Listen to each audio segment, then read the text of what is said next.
अस्सलाम वालेकुम जी। भुट्टा साहब की हाल ने? वालेकुम अस्सलाम, खैरियत अल्हम्दुलिल्लाह।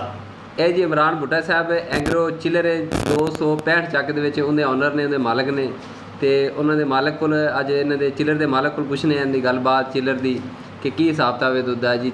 ਭੁੱਟਾ ਸਾਹਿਬ ਦੁੱਧ ਦਾ ਕੀ ਰੇਟ ਚੱਲਦਾ ਪਿਆ ਜੀ?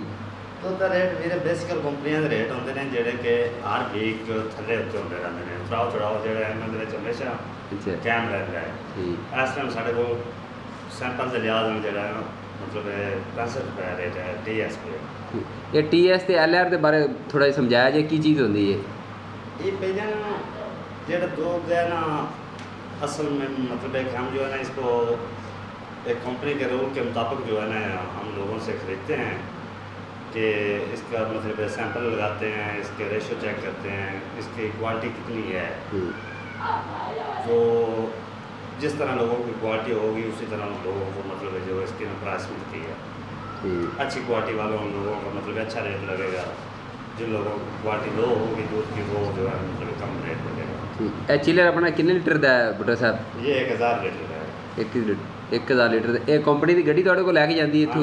कंपनी की गाड़ी आएगी। ठीक। हाँ। आप दूध इकट्ठा खुद या करते हैं कि दूधियों से लेते हैं आप? दूधियों से भी रिसीव करते हैं और हम जो है खुद भी इकट्ठा करते हैं पैसे। ठीक। हाँ।